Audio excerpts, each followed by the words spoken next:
medicine, food is thy medicine, and therefore medicine is thy food, and therefore we know that EVOO was part of, and certainly the triad of the Mediterranean diet, which included grape and wine and bread, but olive oil was one of the three of the triad. Extra virgin it was, and when we talk to people in the ancient Mediterranean times, and even in the more recent times, in terms of Mediterranean diet, there's only one olive oil that they've used, and it's extra virgin olive oil. But how much is enough? If we look at Greek cuisine, we don't measure olive oil. We just pour it on the food, and you just eat as much as it takes. My dear mother always said, you don't measure it, as much as the food needs. And you need a certain organoleptic quality in the food. And there's one food like your baked vegetables, briami or tourlou, and it's called ratatouille in France, needs a lot of olive oil because the vegetables are actually enriched in flavour by adding olive oil. But we have measured, and there's a study by Katerina Sarapis, and she completed her PhD at La Trobe University. I was one of her supervisors, where we measured olive oil as a dose-dependent, just olive oil, tablespoons, 3 tablespoons of olive oil added to a diet, and the patients were allowed to choose whatever diet they had and just add the olive oil. And what we found just in 3 weeks, that between 25 and 50 ml of olive oil, so somewhere between 1 and 3 tablespoons per day, were enough to see a measurable health improvement in cardiovascular risk biomarkers, just in 3 weeks. So that's enough, 3 tablespoons. But yes, if you don't need to manage your weight, you can, of course, use more. Next slide, please. So EVOO versus other fats. So this is a comparative table which shows extra virgin olive oil has a significant protective effect for cardiovascular risk. We know that from the very famous Predimed study, which showed a 30% reduction in composite cardiovascular outcomes after they had to stop the trial early, 2.5 to 3 years instead of the 5 years for patients following a Mediterranean diet versus a heart protective diet. And they were patients at risk of heart disease. The populations they studied, 7,500 people, the largest clinical trial to date. So EVOO, we know, is protective for cardiovascular disease. It's stable when you heat it and cook with it, and it uses minimal processing. Seed oils, however, if they are oxidized, can increase cardiovascular risk. Short term, they can be more beneficial than saturated fats, however. So I don't want to discount seed oils altogether. They are unstable when you heat them repeatedly, and they are produced by chemical extraction.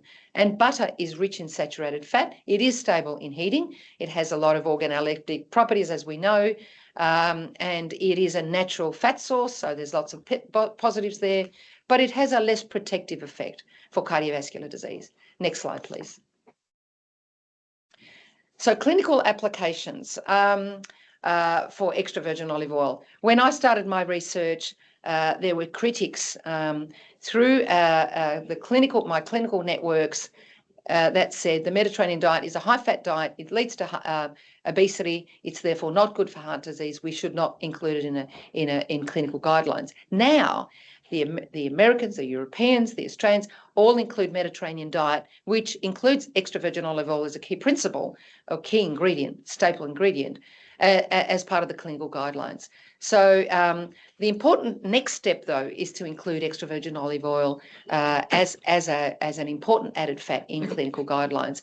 And we have some challenges because fats are often considered in one bucket, that fats aren't good for us. So we need to distinguish this fat from other fats. So that is both a priority and a challenge. Weight management, if you monitor portions, a Mediterranean diet does lead to weight loss. All of the clinical trials that I've done, more than 10 clinical trials in the last few decades, I have introduced Mediterranean diet with collaborators, of course, ad libitum, not restricted. Patients and participants eat until they're full, and they still lose weight. And we're not designing for weight loss, but they still lose weight. When you design a trial with extra virgin olive oil, with a Mediterranean diet context, and it's portion controlled, then you lose more weight. So it is compatible with weight loss because it's a nutrient dense, full of roughage, 45 to 55 grams of fibre with snacks that are filling, like nuts and fruit. And even olive oil, when you do a stir fry or a type of ratatouille I mentioned earlier, biryani, fills you up because fats do increase satiety, they keep you full, and they slow digestion, which is another reason why extra virgin olive oil added to the diet is good for diabetes, because it slows the digestion of carbohydrates when you combine olive oil with carbohydrate foods.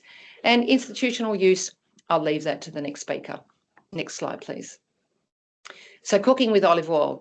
Again, I mentioned the study that was done by heating olive oil. These studies here, I think I've mentioned most of these elements, in fact, cooking with olive oil. It's a pictorial slide there, but I might, in the interest of time, might move to the next slide because I've covered these components. The importance of cuisine. So olive oil is in of itself a food that's rich in polyphenols, that has a good array of fatty acids, as well as polyphenols that have antioxidant, anti-inflammatory, and anti-cancer properties. But when you combine it with a carotenoid and polyphenol antioxidant-rich food like tomatoes or garlic or onion or leafy green vegetables, all of the coloured vegetables that we know are rich in antioxidants, then there's a synergy that happens. Firstly, you cook the food, and the example there is tomatoes, and there's reference to studies on this slide.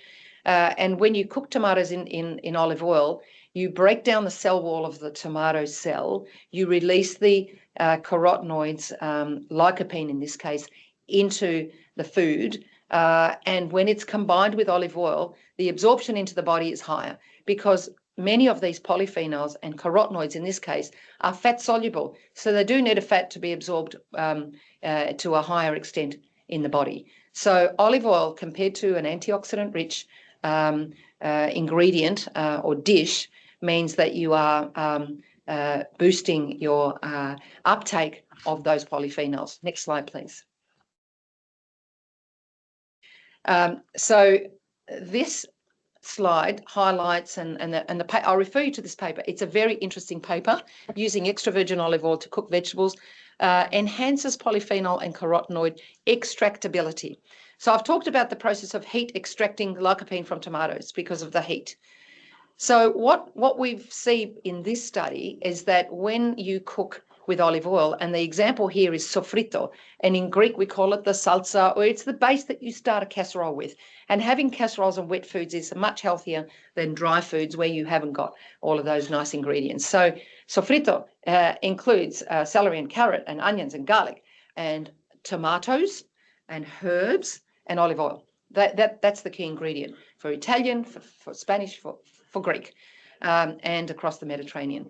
And what we mean by extractability is what they did in this paper is they tested the olive oil after the cooking, and the carotenoids and all of these polyphenols from the vegetables ended up in the olive oil, which means that the olive oil absorbed these carotenoids and enabled, therefore, the enhanced absorption of those, and I'm saying carotenoids, which is one class of these bioactives, but these polyphenols collectively are extracted better by the cooking process, by adding olive oil, absorbed better.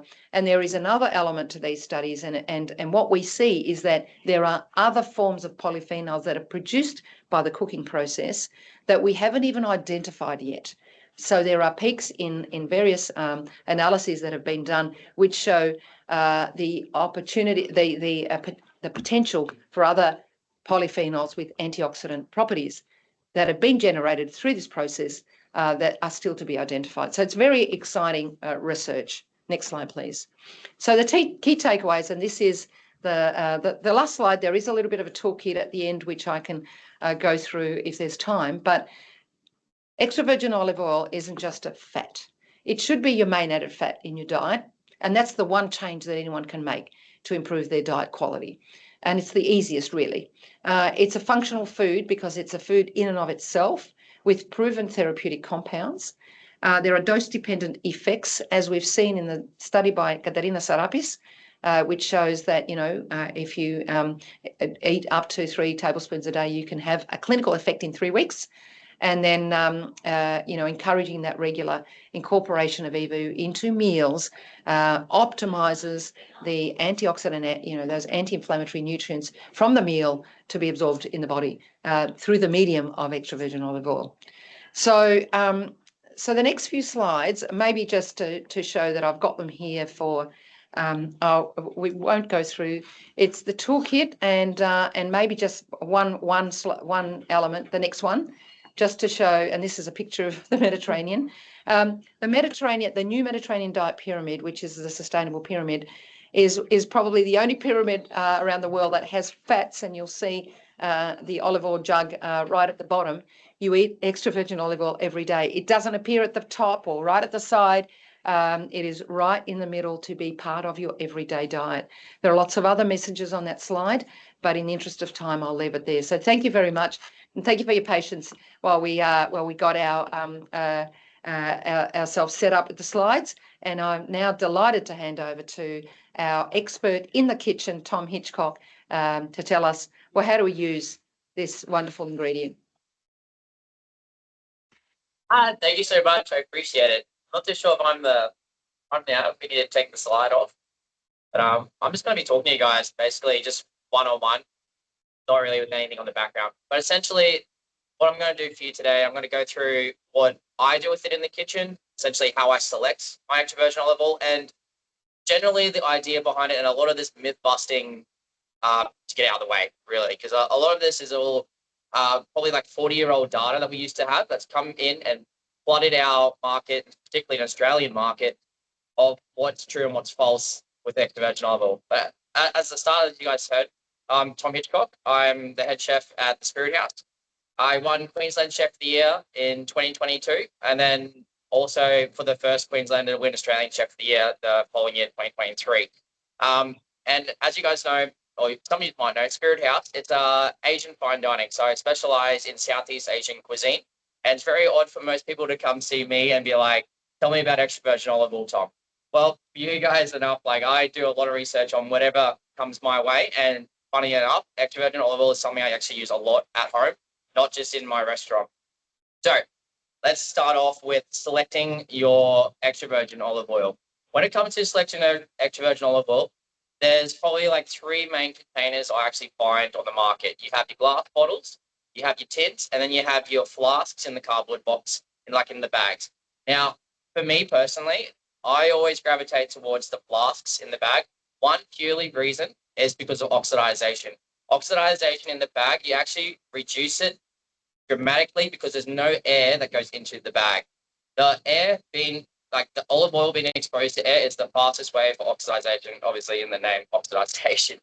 My next best tip would be the glass, and you want to be picking a glass that is a dark glass. Being a dark glass means that it has less chance of the UV rays penetrating the oil and then increasing the oxidization. Tin is also fine. Tin obviously is in a very dark environment, but there's a lot more air that goes into it, and then the metal has a higher chance of perspirating those oxidized into the extra virgin olive oil. Now, we also need to talk about where storing it. Obviously, the coolest place possible, and a place where the temperature doesn't change much is ideal. So obviously in a cupboard, out of the sun would be perfect. If there's the sun hitting the cupboard, I would question it. I keep mine in a very dark place in the back of my kitchen where it actually doesn't see the sunlight. I've even had times where I've had extra virgin oil come into my kitchen in clear glass bottles, and I've actually wrapped them up in alfoil just to make sure I get that shelf life on them for as long as I can. Now, also, we have something else to talk about when it comes to selecting them. Now, a lot of people say import, import, import. I personally think the Australian extra virgin olive oil is a lot more nutritious and a lot more flavoursome than the stuff overseas. Now, people would debate that dramatically, and that's an argument I would take with them, because over in Italy and over in the Mediterranean countries, the extra virgin olive oil, majority of the good stuff gets kept within the country, and we're kind of getting like the byproducts sent over to us. Now, Australia does have the facilities, and we do grow a lot of olives, and we do process it very quick, because essentially the oxidization process happens as soon as you pick those olives off the tree. So as soon as they come off the tree, they're basically starting to oxidize. So a place that actually has a press on the property that can pick it and press it that afternoon, will actually have the highest health benefits across the board. No questions asked. Now, obviously, within Australia, that's also meaning that's the fastest to get to the shelf. When you're checking those use bys on the back of your extra virgin olive oil labels, the one thing you want to be checking is when the harvest date was and making sure that it's as fresh as possible. You'll have the highest nutrition in all your extra virgin oils, and obviously, for me, the highest flavor as well. Now, let's also talk about the color of your extra virgin olive oils. So a lot of people think that, oh, I really want to pick a green extra virgin olive oil because the green means better. Not true. Green is basically picked from the variety of olive that grows. Now, obviously, overseas, different regions of Italy will grow different varieties of olives, and they then dictate the colors on there. And then a lot of those ones that actually get sent over to us actually get blended with other ones, which actually change the color. And then people have now been put into a position where they think a greener, darker oil is a higher quality oil. Not true at all. You can get very light oils that are very high in nutrition and more flavors. One of the ones I most recently had from Corcoran Estate, they had one of their first harvests, so light, but absolutely hit you in the back of the throat when you ate it, and it was just full of flavor. Absolutely loved it. So there's another tip for you guys when it comes to selecting the actual color of the oil. It doesn't make that much of a difference. Now, let's talk about the flavors of extra virgin olive oil. So there's essentially an easy way to categorize them. I've just put mine into light, all-purpose, and strong. And obviously different labels will have, or different companies will have different kind of notations for that. Maybe robust, maybe strong, maybe classic, maybe all-purpose. For me, I always like to keep it just generalized. So when it comes to the light, you're looking at the light extra virgin olive oil as a carnivore, I look at it as like a salad dressing. I look at it as a mayonnaise, as something basically you kind of just want the hint of it, not something in your face. The all-purpose one, that generally, the classic flavor, they're the ones that are just going to lightly tickle your back, very floral, nothing like too intense. And I generally use that for infusions for my dessert cooking. And anything kind of around where I'm like doing my tests where I'm like, I'm not actually too sure how or which way I want this to go. So that would be like just the one that you'd start with and then work your way around what you actually like. And when you start picking out the different kind of olives. Now, lastly, you obviously have your strong and your robust kind of flavor, extra virgin olive oils. That one I always use for cooking because it actually can handle a lot of the treatment that I put it through when it comes to putting it in a wok particularly, but also like roasting and your basting and all that kind of stuff that you would also find within pans, pan work, roasting ovens, everything high heat. Even your deep frying, I would also pick your strong flavor ones, and that will just help carry those flavors across the board in whatever you're doing it with. Let's also talk about let's keep talking about the flavors. I generally enjoy talking about the flavors. Now, when it comes to like cooking it versus raw flavors, now a lot of people obviously there's a big argument there about the cooking of it and then what the taste better raw of it. Now let's talk about the health benefits quickly. So essentially the digestive of it, cooking it will make you able to digest it faster and absorb more of the nutrition. But if you're looking at it as a raw product, on the chart, the raw product will give you 100% a higher product rating of it has more nutrition in it. And that's purely for the fact that goes for anything cooked across the board. If you have a raw carrot will have more nutrition than a cooked carrot. That is simple as that. But the cooked carrot, you'll be able to digest more and absorb more of the nutrition out of it. So you kind of got to like take your pick. Honestly, a balance of both is perfect. You want to have raw in your diet and you also want to have a cooked olive oil in your diet as well. Now, what I do with my extra virgin olive oil, I actually have two kind of methods of cooking it. So I actually cook it as raw, and that's normally generally towards the end of my cooking. And I also have one that's pre-cooked. So I put it in a wok and I bring that up to 260 degrees. Now, most people will argue that's the smoking point, and I'd say 280 degrees is a smoking point for me. And I've taken it right to the limit and it actually ignited that oil and it's still come back. Obviously, igniting it is taking it too far and you actually can taste that it's burnt. At 260 degrees, I actually have caramelized a lot of that flavor inside the extra virgin olive oil and made this kind of nutty flavor. Now, the nutty flavor I find myself is really enjoyable. Kind of think of it like brown butter, like a burnt noisette. those kind of flavors that you're looking at when you're actually doing that same process, because you're just essentially caramelizing the enzymes inside the extra virgin olive oil. Now, I'll start my wok with that caramelized extra virgin olive oil and start cooking with that. And then when I get towards the end of it, I actually will just finish it with a little bit of the raw stuff again, just to kind of get that aromatic flavor going back through it. So I got the best of both worlds inside my fried rices and stuff like that. Now, we also need to talk about the shelf life of extra virgin olive oil. As stated before, we have, extra virgin olive oil once harvested can last up to 2 years, and that can be definitely true on a fact. But as soon as you open that extra virgin olive oil and it starts oxidization, you probably only have a 3 to 6 month gap to actually try and use it. So when you are buying your extra virgin olive oil, don't go buying like a 10-liter bucket of it, like this is it for the year. Buy small little bottles. Buy little ones that you can constantly go through and turn over, because you want to be utilizing that every day almost. Well, we do want to use it every day. So just open up a little bit and then keep using it. And essentially, probably once a month, you should probably get a new one. But you can last up to 3 months. Obviously, keep it in a dark place. Keep it as long as you can. Keep it away from the oxygen as much as you can on top of that. Okay, now, cooking techniques that I use it for in my kitchen. So again, I talked about the fried rice, and I actually caramelize it itself. So that's one of the core techniques I use it for. And the reason why I do that is mainly for the texture of the oil. And everyone kind of forgets about texture. So extra virgin olive oil is actually quite a thick viscosity. So it sticks to things quite well. Kind of similar to peanut oil. But obviously, peanut oil is not the most healthiest oil on the market.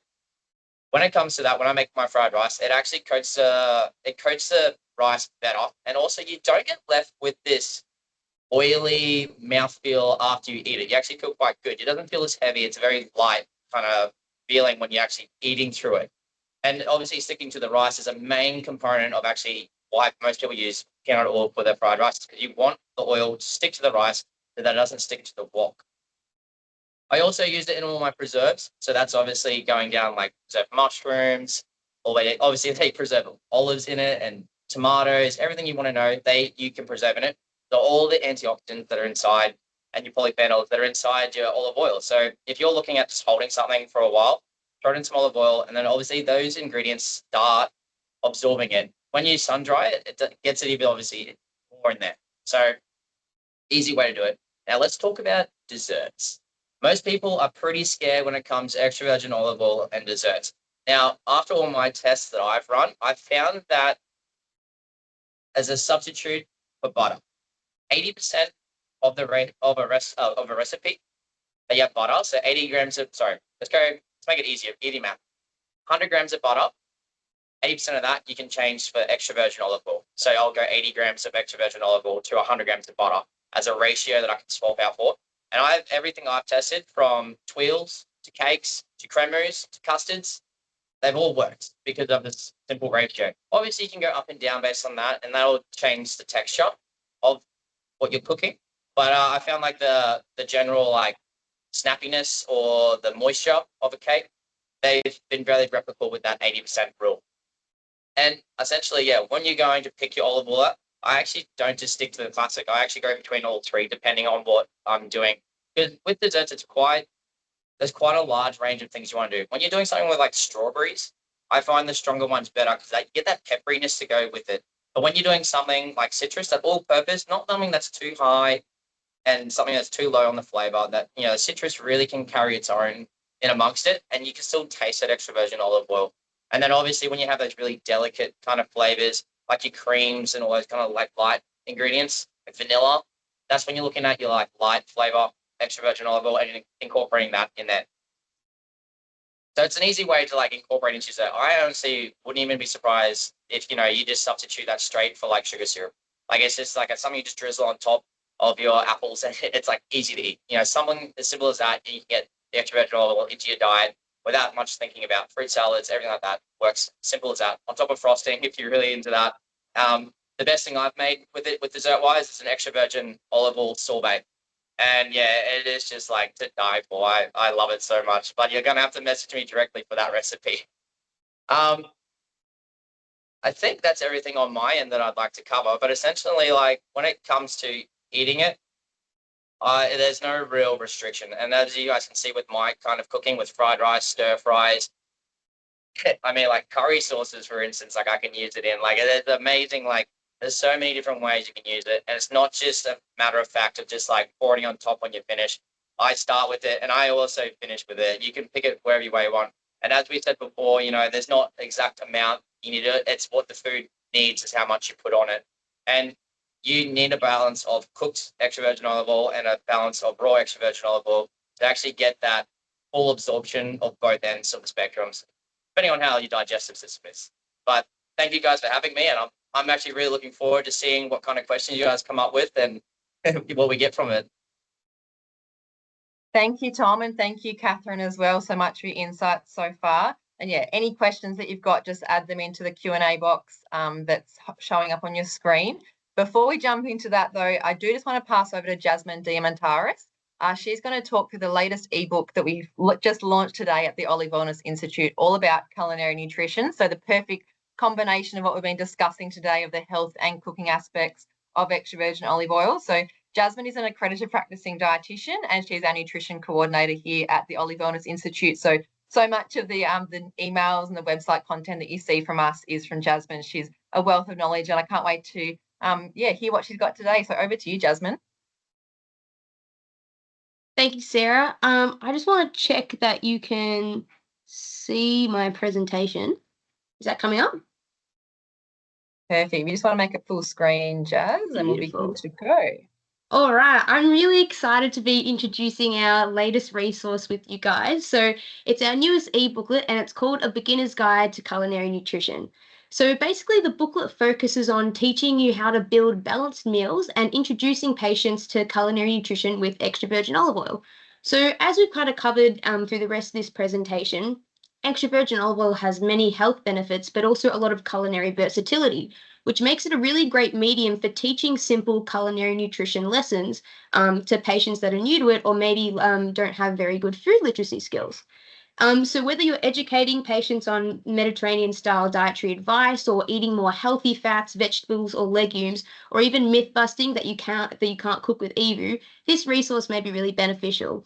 And in a minute, I'll roughly go through kind of the contents of the e-booklet and what's inside, but essentially the whole point of it is to really encourage patients to practice the nutrition education that you're teaching them through cooking at home.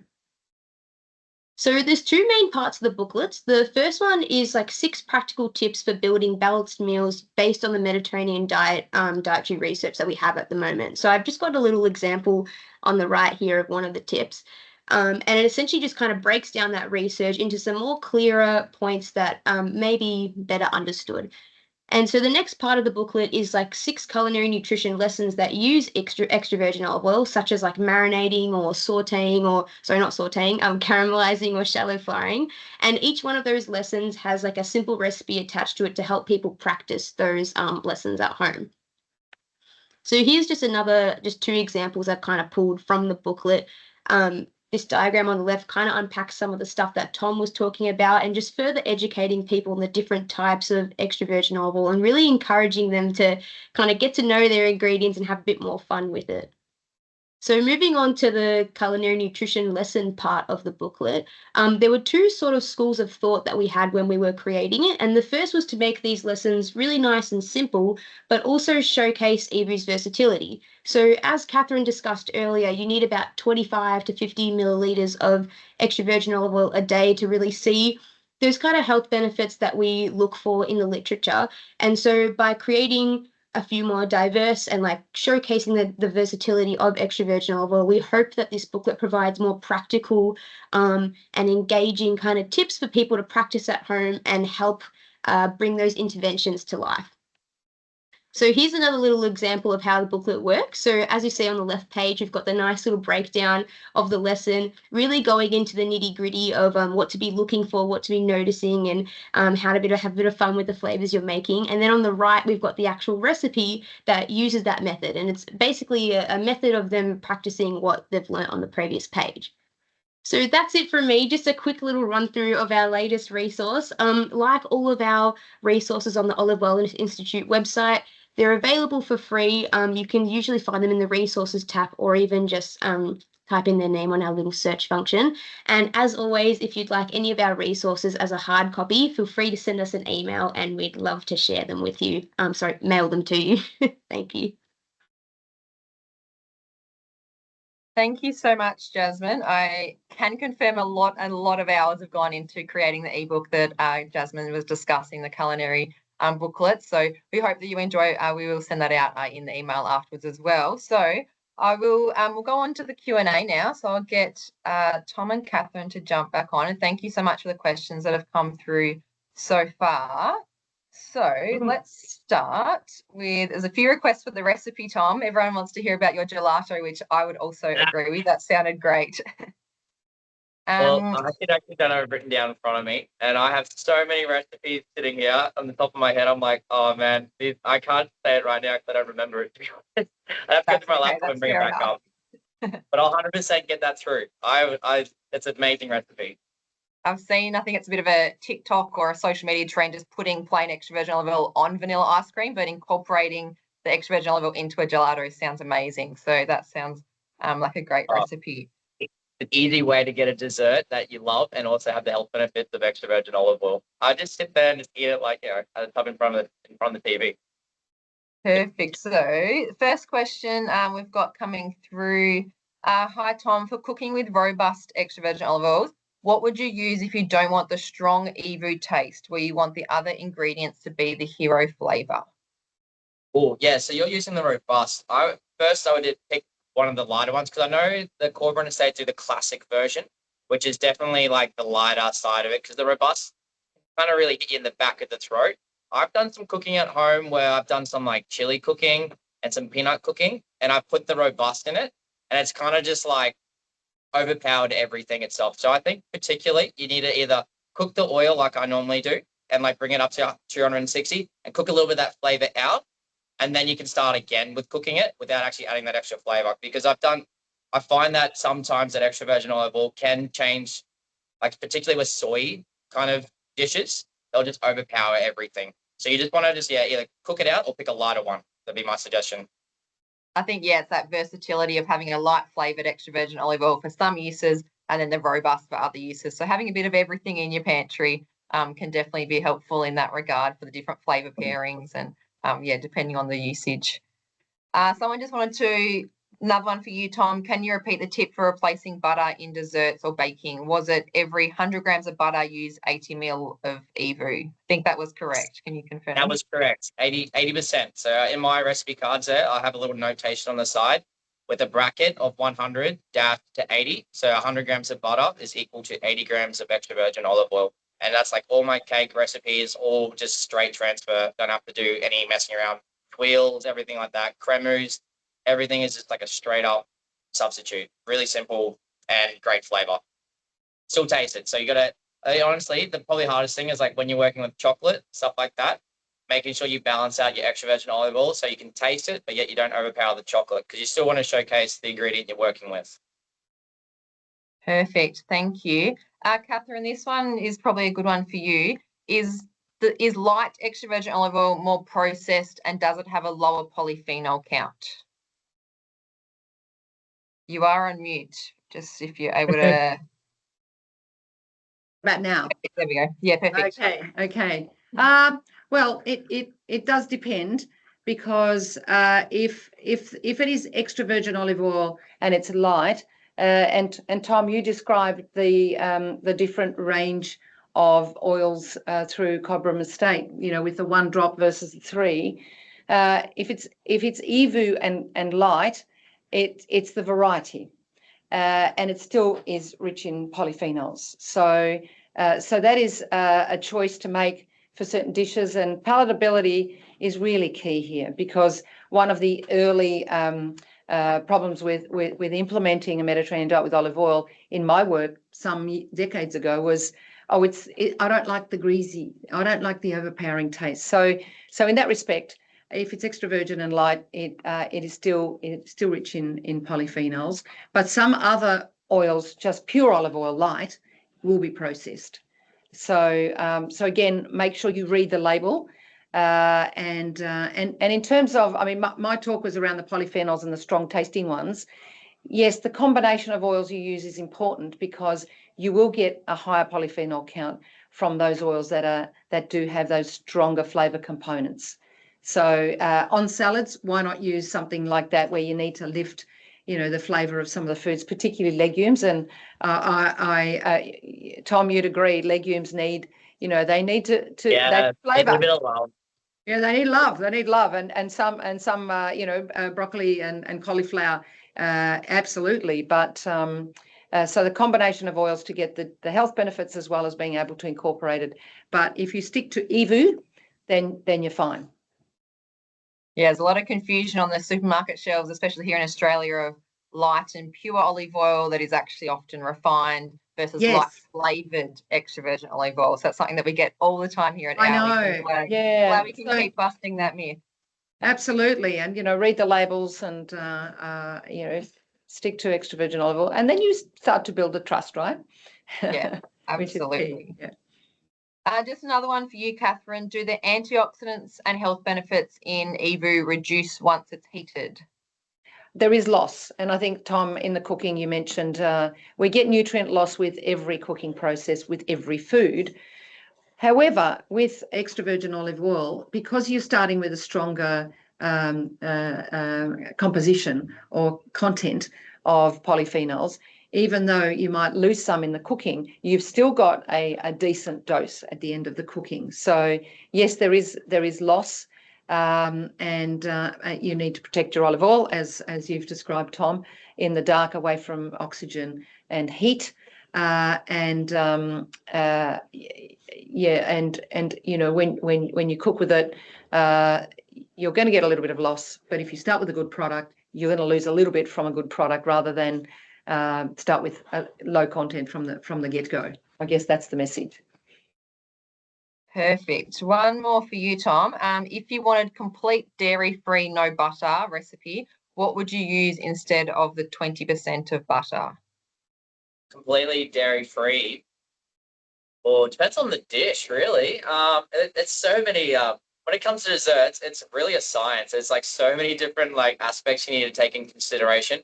Fat in most desserts is generally directed at moisture content within the food and setting capabilities of the food. Being that butter will set harder than olive oil and it will set at a lower temperature, so it's really hard to say on a general term. If you could pick an ingredient like a panna cotta or something like that, I could lead you down the lines of what food. But a straight substitute, yeah, that's my kind of general rule of thumb.